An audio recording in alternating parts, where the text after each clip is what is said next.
ஓம் சாந்தி. 4/5/2025 காலை முரளி. அவ்யக்த பாப்தாதா ரிவைஸ் 20/2/2005 மதுபன். இந்த அவ்யக்த முரளியில பாபா ஆரம்பத்துல குழந்தைகளுடைய அதிர்ஷ்டத்தை பத்தி விளக்கமா சொல்றாரு. குழந்தைகளோட ஒவ்வொரு அங்கத்திலுமே அதிர்ஷ்ட ரேகை தென்படுது அப்படின்னு பாபா சொல்றாரு. ஆனா இத்தனை பெரிய அதிர்ஷ்டத்தை அடையறதுக்கு குழந்தைங்க என்ன முயற்சி பண்ணீங்க இல்லையா? பெரிய முயற்சி ஒன்றும் இல்லை. ஒரு பாபாவை தன்னுடையவரை ஆக்குனதுனால உங்களுக்கு எல்லா பொக்கிஷங்களுடைய சாவி கிடைச்சிடுச்சு அப்படின்னு பாபா சொல்றாரு. அடுத்து பாபா சொல்றாரு, பாபா தன்னுடைய மன விருப்பத்தை குழந்தைங்க கிட்ட வெளிப்படுத்துறாரு. ஒவ்வொரு குழந்தையும் சுயராஜ்ய அதிகாரி ஆகணும் அப்படின்னு அப்பா விரும்புறாரு. அதாவது குழந்தைகள் தன்னுடைய மனம், புத்தி, சம்ஸ்காரத்து மீது முழு கட்டுப்பாடோட இருக்கணும்னு விரும்புறாரு. இன்னொன்று, குழந்தைகள் வீணான விஷயங்களுக்கு சுலபமா முற்றுப்புள்ளி வைக்க கத்துக்கணும் அப்படின்னு சொல்றாரு. முரளியின் தலைப்பு, மனதார என்னுடைய பாபா என்று சொல்லுங்கள் மற்றும் அனைத்து அழிவற்ற பொக்கிஷங்களின் எஜமானராகி கவலையற்ற மகாராஜா ஆகுங்கள். இப்ப வாங்க நம்ம விரிவா பாபாவுடைய முரளி கேட்கலாம்.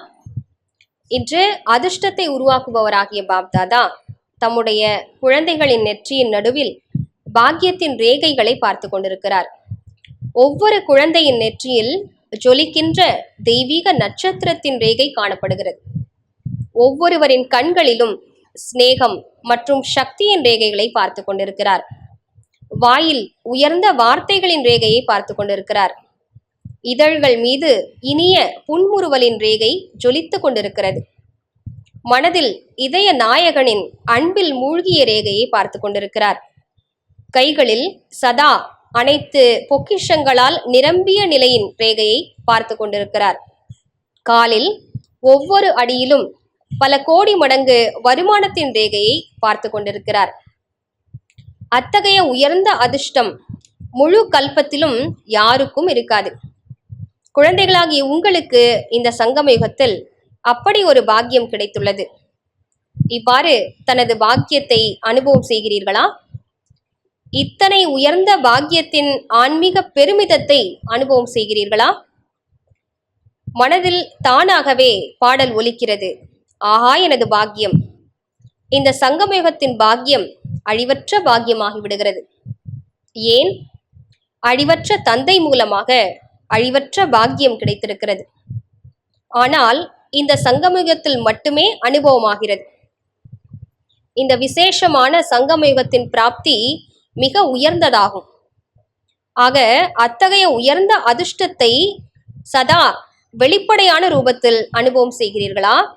அல்லது சில நேரம் உள்ளடங்கி சில நேரம் வெளிப்படையாக அனுபவம் செய்கிறீர்களா? மேலும் அதிர்ஷ்டத்தை அடைவதற்கு என்ன முயற்சி செய்தீர்கள்? இவ்வளவு பெரிய பாக்கியத்தின் பிராப்திக்கான புருஷார்த்தம் எவ்வளவு சுலபமானதாக ஆகிவிட்டது. மனதால் மட்டும் தந்தையை அறிந்து கொண்டு விட்டீர்கள். நான் பாபாவுடையவன், பாபா என்னுடையவர் என்று ஏற்றுக்கொண்டு விட்டீர்கள். என்னுடையவர் என ஏற்றுக்கொள்ள வேண்டும் மற்றும் அதிகாரியாகிவிட வேண்டும். அதிகாரமும் எவ்வளவு பெரியது யோசித்து பாருங்கள். என்னென்ன கிடைத்தது என்று யாராவது கேட்கிறார்கள். அப்போது என்ன சொல்வீர்கள்? எதையெல்லாம் அடைய வேண்டுமோ அவை அனைத்தையும் அடைந்து விட்டோம் என்கிறீர்கள். பரமாத்ம பொக்கிஷத்தில் கிடைக்காத பொருள் என்று எதுவுமே இல்லை. அந்த மாதிரி பிராப்தி சொரூபத்தினை சங்கமயுகத்தில் அனுபவம் செய்து விட்டீர்களா? செய்து கொண்டிருக்கிறீர்களா? வருங்காலத்தின் விஷயம் வேறு. இந்த சங்கமயுகத்துடையதுதான் பிராப்தி சொரூபத்தின் அனுபவமாகும். சங்கமயுகத்தில் அனுபவம் செய்யவில்லை என்றால் வருங்காலத்திலும் அது இருக்க முடியாது. ஏன்? வருங்காலத்தில் கிடைப்பதோ பலனாகும். ஆனால் அந்த பலனை பெறுவதற்கான முயற்சி சங்கமயுகத்துடைய முயற்சி மற்றும் உயர்ந்த கர்மங்களின் ஆதாரத்தில் தான் உருவாக்கப்படுகிறது. கடைசியில் நான் அனுபவ சொரூபமாக ஆகிவிடுவேன் என்று அப்படி கிடையாது. சங்கமயுகத்தில் நீண்ட கால அனுபவம் இது.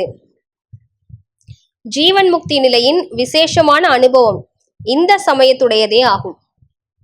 கவலையற்ற மகாராஜா ஆவதன் அனுபவம் இப்போதுதான்.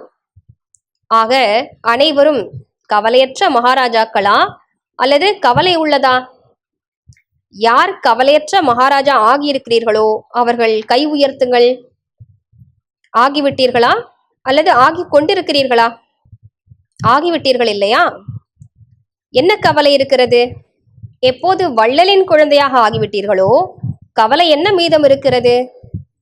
என்னுடைய பாபா என்று ஏற்றுக்கொண்டீர்கள் மற்றும் கவலைகளின் அநேக கூடைகளின் சுமை இறங்கிவிட்டது. சுமை உள்ளதா என்ன? இயற்கையின் விளையாட்டையும் பார்க்கிறீர்கள்.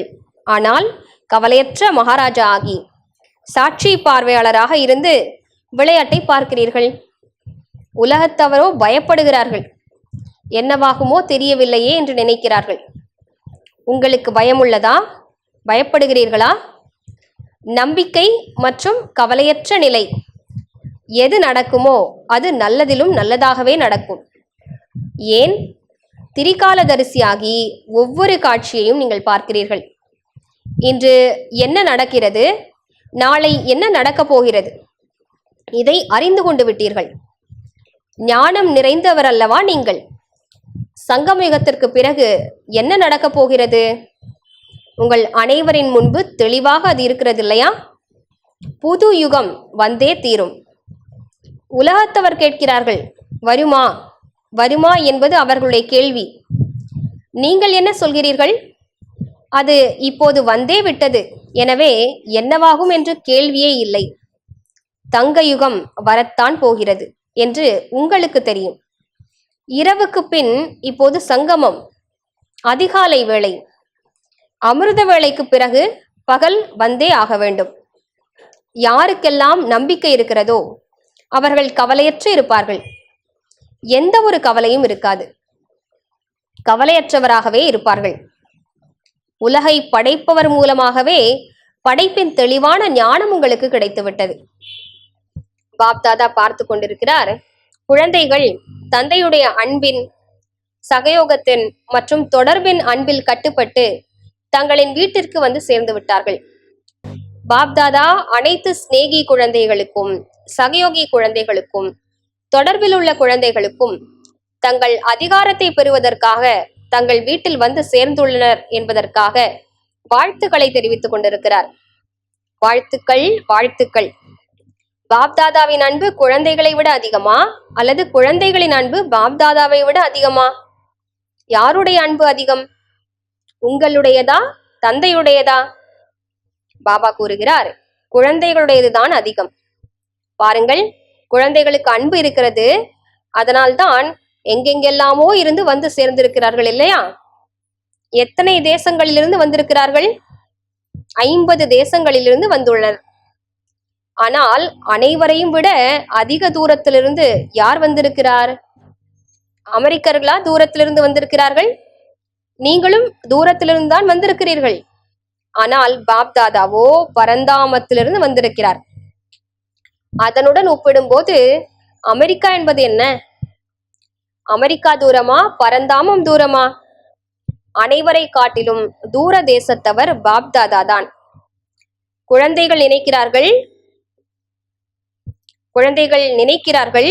உடனே பாபா ஆஜராகி விடுகிறார்.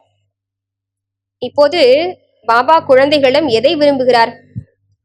பாபா, நீங்கள் என்ன விரும்புகிறீர்கள் என்று கேட்கிறீர்கள் அல்லவா? அதாவது ஒவ்வொரு குழந்தையும் சுயராஜ்ய அதிகாரி, ராஜாவாக இருக்க வேண்டும். இப்போது பாப்தாதா இதையே இனிமையிலும் இனிமையான குழந்தைகளிடம் விரும்புகிறார். அனைவருமே ராஜாக்களா? சுயராஜ்யம் உள்ளதா? சுயத்தின் மீது ராஜ்யமோ உள்ளதுதானே? சுயராஜ்ய அதிகாரி ராஜா ஆகியிருக்கிறேன் என யார் நினைக்கிறீர்களோ அவர்கள் கை உயர்த்துங்கள். மிக நல்லது. பாப்தாதாவுக்கு குழந்தைகளை பார்த்து அன்பு வருகிறது. 63 பிறவிகள் அதிகம் உழைத்திருக்கிறீர்கள், துக்கம் மற்றும் அமைதியற்ற தன்மையிலிருந்து விடுபடுவதற்காக. ஆக பாபா இதை விரும்புகிறார். ஒவ்வொரு குழந்தையும் இப்போது சுயராஜ்ய அதிகாரியாக ஆக வேண்டும். மனம், புத்தி, சம்ஸ்காரத்தின் எஜமானராக வேண்டும், ராஜா ஆக வேண்டும். எப்போது விரும்புகிறீர்களோ, எங்கே விரும்புகிறீர்களோ, எப்படி விரும்புகிறீர்களோ அப்படி மனம், புத்தி, சம்ஸ்காரத்தை மாற்றம் செய்யக்கூடியவராக நீங்கள் இருக்க வேண்டும். மன இறுக்கமற்ற வாழ்க்கையின் அனுபவம் சதா வெளிப்படையாக இருக்க வேண்டும். பாப்தாதா பார்க்கிறார், சில நேரம் மெர்ஜாகிவிடவும் செய்கிறது. யோசிக்கிறார்கள், இதை செய்யக்கூடாது, இது சரி, இது தவறு என்று யோசிக்கிறார்கள். ஆனால் யோசிக்கிறார்களே தவிர சொரூபத்தில் கொண்டு வருவதில்லை. யோசிப்பது என்றால் உள்ளடங்கி இருப்பது, சொரூபத்தில் கொண்டு வருவது என்றால் வெளிப்படையாக இருப்பது. சமயத்திற்காகவோ காத்திருப்பதில்லை தானே? சில நேரம் அவ்வாறு நேரத்திற்காக காத்திருக்கிறீர்கள், ஆன்மீக உரையாடல் செய்கிறீர்கள் அல்லவா? அப்போது குழந்தைகள் பலர் கூறுகிறார்கள், பாபா, நேரம் வந்தால் நாங்கள் சரியாகி விடுவோம். நேரம் என்பதோ உங்களது படைப்பு. நீங்கள் மாஸ்டர் படைப்பாளர்கள் இல்லையா? ஆக மாஸ்டர் படைப்பாளர்கள் படைப்பின் ஆதாரத்தில் நடந்து கொள்ளக்கூடாது. மாஸ்டர் படைப்பாளராகிய நீங்கள் சமயத்தை அருகாமையில் கொண்டு வர வேண்டும். ஒரு வினாடியில் மனதின் எஜமானராகி மனதுக்கு கட்டளையிட முடியுமா? மனதை ஒருமுகப்படுத்த முடியுமா? முற்றுப்புள்ளி வைக்க முடியுமா? அல்லது வைப்பது முற்றுப்புள்ளி, ஆனால் அது கேள்விக்குறியாக ஆகிவிடுகிறதா? ஏன், என்ன, எப்படி, இது என்ன, அது என்ன என்பது போல ஆச்சரியத்தின் ஒரு சிறு அளவு கூட இருக்கக்கூடாது. முற்றுப்புள்ளி, ஒரு வினாடியில் பாயிண்ட் ஆகிவிடுங்கள். வேறு எந்த முயற்சியும் தேவையில்லை. ஒரு சொல்லை மட்டும் பயிற்சியில் கொண்டு வாருங்கள். பாயிண்ட் பாயிண்ட் சொரூபமாக ஆக வேண்டும். வீணானவற்றிற்கு முற்றுப்புள்ளி வைக்க வேண்டும். மற்றும் என்ன மகா வாக்கியம் கேட்கிறீர்களோ அந்த பாயிண்ட் பற்றி சிந்தனை செய்ய வேண்டும். வேறு எந்த ஒரு கஷ்டமும் இல்லை. பாயிண்டை நினைவு செய்யுங்கள், முற்றுப்புள்ளி வையுங்கள், புள்ளி ஆகிவிடுங்கள். இந்த பயிற்சியை நாள் முழுவதும் இடையிடையில் செய்யுங்கள். எவ்வளவுதான் பிஸியாக இருந்தாலும் இதை செய்து பாருங்கள். ஒரு வினாடியில் பாயிண்ட் ஆக முடியுமா? ஒரு வினாடியில் முற்றுப்புள்ளி வைக்க முடியுமா? எப்போது இந்த பயிற்சியை அடிக்கடி செய்கிறீர்களோ அப்போதுதான் வரவிருக்கும் கடைசி சமயத்தில் முழு பாயிண்ட்ஸ் பெற முடியும், மதிப்புடன் தேர்ச்சி அடைய முடியும். இதுதான் பரமாத்ம படிப்பு, இதுதான் பரமாத்ம பாலனை. யார் முதல் தடவை சந்திப்பதற்காக வந்திருக்கிறீர்களோ அவர்கள் கை உயர்த்துங்கள். நிறைய பேர் வந்திருக்கிறீர்கள், நல்வரவு. எப்படி இப்போது முதல் தடவை வந்திருக்கிறீர்கள் இல்லையா? அப்போது முதல் நம்பரும் பெற வேண்டும். வாய்ப்பு உள்ளது. நீங்கள் யோசிப்பீர்கள், நாமோ இப்போதுதான் முதல் தடவையாக வந்திருக்கிறோம் என்று. நமக்கு முன்னால் வந்தவர்களோ அநேகர் இருக்கிறார்கள். ஆனால் டிராமாவில் இந்த வாய்ப்பு வைக்கப்பட்டுள்ளது. கடைசியில் வந்திருந்தாலும் வேகமாக சென்று முதலில் வர முடியும். வாய்ப்பு உள்ளது. மற்றும் வாய்ப்பை பயன்படுத்திக் கொள்பவர்களை பாப்தாதா சான்சலர் என்று கூறுகிறார். எனவே சான்சலர் ஆகிவிடுங்கள். சான்சலர் ஆக வேண்டுமா? சான்சலர் ஆவோம் என்று நினைப்பவர்கள் கை உயர்த்துங்கள். சான்சலர் ஆவீர்களா? ஆஹா, வாழ்த்துக்கள். பாப்தாதா பார்த்தார், இங்கோ யாரெல்லாம் வந்திருக்கிறார்களோ அவர்கள் அனைவரும் கை உயர்த்தி கொண்டிருக்கிறார்கள். பெரும்பாலோர் கை உயர்த்தி கொண்டிருக்கிறார்கள். வாழ்த்துக்கள், வாழ்த்துக்கள்.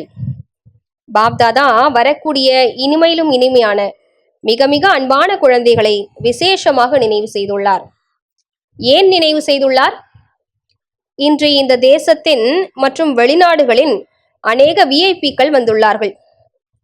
எதற்காக அழைப்பிதழ் தந்தார்கள் தெரியுமா? பாருங்கள், அழைப்பிதழோ அநேகருக்கு கிடைத்தன. ஆனால் வரக்கூடிய நீங்கள் தான் வந்து சேர்ந்திருக்கிறீர்கள். ஏன் பாப்தாதா நினைவு செய்தார்? ஏனென்றால் பாப்தாதாவுக்கு தெரியும், யாரெல்லாம் வந்திருக்கிறார்களோ அவர்கள் ஸ்நேகி சகயோகியிலிருந்து சகஜயோகியாக ஆகக்கூடிய தகுதி உள்ளவர்களாவார்கள். தைரியம் வைப்பீர்களானால் நீங்கள் சுலபமாக யோகியாகி மற்றவர்களுக்கும் கூட சகஜ யோகத்தின் செய்தியாளராகி செய்தியை கொடுக்க முடியும். செய்தியை கொடுப்பது என்றால் இறை தூதுவராவதாகும். ஆத்மாக்களை துக்கம் மற்றும் அமைதியற்ற தன்மையிலிருந்து விடுவிக்க வேண்டும். என்ன இருந்தாலும் உங்களுடைய சகோதர சகோதரிகள் தாம் இல்லையா? ஆக தங்களுடைய சகோதர சகோதரிகளுக்கு இறை செய்தியை கொடுக்க வேண்டும். அதாவது அவர்களை விடுவிக்க வேண்டும். இதற்கான ஆசிர்வாதங்கள் உங்களுக்கு அதிகமாக கிடைக்கும். எந்த ஒரு ஆத்மாவையும் துக்கம் மற்றும் அமைதியற்ற தன்மையிலிருந்து விடுவிப்பதற்கான ஆசிர்வாதங்கள் மிக அதிகமாக கிடைக்கின்றன. மேலும் ஆசிர்வாதங்கள் கிடைப்பதால் அதீந்திரிய சுகம், உள்ளார்ந்த குஷி ஆகியவை அனுபவமாகின்றன. ஏனென்றால் குஷியை பகிர்ந்தளிக்கிறீர்கள் இல்லையா? குஷியை பகிர்ந்தளிப்பதன் மூலம் குஷி அதிகரிக்கிறது. அனைவரும் குஷியாக இருக்கிறீர்களா? விசேஷமாக பாப்தாதா விருந்தாளிகளிடம் இல்லை, அதிகாரிகளிடம் கேட்கிறார். தன்னை விருந்தாளி என நினைக்கிறீர்களா? இல்லை, அதிகாரி. ஆக அனைவரும் குஷியாக இருக்கிறீர்களா? ஆம், வந்திருக்கும் உங்களை கேட்கிறோம். சொல்லும்போது விருந்தாளி என சொல்லலாம், ஆனால் நீங்கள் விருந்தாளிகள் இல்லை, மகானாகி பிறரை மகானாக ஆக்கக்கூடியவர்கள். எனவே குஷியாக இருக்கிறீர்களா? குஷியாக இருக்கிறீர்கள் என்றால் கையசையுங்கள். அனைவரும் குஷியாக இருக்கிறீர்கள். இப்போது போய் என்ன செய்ய போகிறீர்கள்? குஷியை பகிர்ந்தளிப்பீர்கள் இல்லையா? அனைவருக்கும் நன்றாக குஷியை பகிர்ந்தளிக்க வேண்டும். எவ்வளவு பகிர்ந்தளிப்பீர்களோ அந்தளவு அதிகரிக்கும். சரி, நல்லது. நன்றாக கைத்தட்டுங்கள். இப்போது எப்படி கைத்தட்டினீர்களோ அதுபோல் எப்போதும் குஷியின் கைத்தட்டல்கள் தாமாகவே வந்து கொண்டே இருக்க வேண்டும். பாப்தாதா எப்போதும் டீச்சர்களுக்கு என்ன சொல்கிறார்? டீச்சர் என்றாலே தனது ஃபீச்சர், அதாவது தோற்றத்தின் மூலமாக ஃபியூச்சர், அதாவது எதிர்காலத்தை வெளிப்படுத்த வேண்டும். அத்தகைய டீச்சர்கள் தான் இல்லையா? நல்லது. இல்லறத்தில் இருப்பவர்களாக இருந்தாலும் சரி, சேவைக்கு நிமித்தமாக இருந்தாலும் சரி, அனைவரும் பாப்தாதாவுக்கு சமமாக ஆகக்கூடியவர்கள். நிச்சய புத்தி உள்ளவர்கள் வெற்றியாளர்கள். நல்லது. நாலாபுறமும் உள்ள சாக்கார ரூபத்தில் முன்னால் இருப்பவர்களாக இருந்தாலும், தூரத்தில் அமர்ந்திருந்தாலும், மனதால் அருகில் இருப்பவர்களாயினும், அத்தகைய சதா உயர்ந்த அதிர்ஷ்டசாலி ஆத்மாக்களுக்கு, சதா நிமித்தமாகி ஆக்கப்பூர்வமான காரியத்தில் பயனுள்ளதாக ஆக்கக்கூடிய விசேஷமான ஆத்மாக்களுக்கு, சதா பாபாவுக்கு சமமாக ஆவதற்கான ஊக்கம் உற்சாகத்தில் முன்னேறி செல்லக்கூடிய தைரியவான் குழந்தைகளுக்கு, சதா ஒவ்வொரு அடியிலும் பல கோடி மடங்கு வருமானத்தை சேமிக்கக்கூடிய உலகின் மிக பல மடங்கு செல்வந்தர்களாகிய நிரம்பிய ஆத்மாக்களுக்கு பாப்தாதாவுடைய அன்பு நினைவுகள் மற்றும் நமஸ்தே. வெளிநாட்டு சேவைக்கு நிமித்தமாக உள்ள மூத்த சகோதரிகளிடம், நல்லது. சேவைக்கான நிரூபணம் கொடுத்து கொண்டிருக்கிறீர்கள். இதன் மூலம்தான் சப்தம் பரவும். அனுபவம் சொல்வதால் மற்றவர்களின் அனுபவங்களும் அதிகரிக்கும். ஆக பாப்தாதா குஷி அடைகிறார். வெளிநாட்டு சேவையில் நிமித்தமாக இருப்பவர்கள் நல்ல ஊக்க உற்சாகத்துடன் சேவையில் பிஸியாக இருக்கிறார்கள். இந்த தேசத்திலிருந்து சென்றிருக்கிறார்கள், ஆனால் வெளிநாட்டினரின் சேவையை அம்மாதிரி நிமித்தமாகி செய்து கொண்டிருக்கிறார்கள். அந்த நாட்டை சேர்ந்தவர்களைப் போலவே தன்னுடையவர் என்ற அனுபவத்தை கொடுக்கிறார்கள் மற்றும் அனைத்து தரப்பை சேர்ந்தவராகவும் பணி செய்கிறார்கள். வெறும் ஒரு தரப்பை சேர்ந்தவர்களாக இல்லை, லண்டன் அல்லது அமெரிக்காவை சேர்ந்தவர்கள் என்று இல்லை, எல்லையற்ற சேவாதாரிகள். பொறுப்போ முழு உலகத்துடையதல்லவா? ஆக பாப்தாதா வாழ்த்துக்களை கூறிக்கொண்டிருக்கிறார். இனியும் மிக நன்றாகவே பறந்து கொண்டும் பறக்க வைத்து கொண்டும் இருப்பீர்கள். நல்லது. தனிப்பட்ட சந்திப்பு. அனைவரும் புனிதமான மகிழ்ச்சி நிறைந்த அன்னப்பறவைகளாக இருக்கிறீர்கள். அன்னப்பறவையின் வேலை என்னவாக உள்ளது? அன்னப்பறவையிடம் நிர்ணய சக்தி அதிகமாக இருக்கும். நீங்களும் புனிதமான மகிழ்ச்சியான அன்னப்பறவைகள், வீணானவற்றை முடித்து விடுபவர்கள் மற்றும் சக்திசாலியாகி மற்றவர்களையும் சக்திசாலியாக ஆக்குபவர்கள். அனைவரும் எப்போதும் மகிழ்ச்சியாக இருக்கிறீர்களா? எவர் எவர் ஹாப்பி. இப்போது ஒருபோதும் துக்கத்தை வரவிடக்கூடாது. துக்கத்திற்கு விவாகரத்து கொடுத்து விடப்பட்டது. அப்போதுதான் மற்றவர்களின் துக்கத்திற்கு நிவாரணம் அளிப்பவர்களாக இருப்பீர்கள் அல்லவா? எனவே சுகமாக இருக்க வேண்டும், பிறருக்கும் சுகமளிக்க வேண்டும். இந்த காரியம் செய்வீர்கள் இல்லையா? இங்கிருந்து என்ன சுகம் கிடைத்ததோ அதை சேமித்து வைக்க வேண்டும். எப்போது எது நடந்தாலும், பாபா, இனிமையான பாபா, துக்கத்தை எடுத்துக் கொள்ளுங்கள் பாபா என்று கூறுங்கள். தன்னிடம் வைத்துக் கொள்ள வேண்டாம். கெட்ட பொருளை வைத்துக் கொள்வார்களா என்ன? ஆக துக்கம் கெட்டது இல்லையா? எனவே துக்கத்தை வெளியேற்றி விடுங்கள், சுகமாக இருங்கள். ஆக இது சுகமான குரூப் மற்றும் பிறருக்கும் சுகமளிக்கும் குரூப். நடமாடும் போதும் சுற்றி வரும் போதும் பிறருக்கு சுகம் கொடுத்து கொண்டே இருங்கள். எவ்வளவு உங்களுக்கு ஆசிர்வாதங்கள் கிடைக்கும். ஆக இந்த குரூப் ஆசிர்வாதங்களுக்கு பாத்திரமான குரூப். அனைவரும் குஷியாக இருக்கிறீர்கள் இல்லையா? இப்போது புன்சிரியுங்கள். இப்படி புன்சிரித்துக் கொண்டே இருக்க வேண்டும். குஷியில் நடனமாடுங்கள். நல்லது.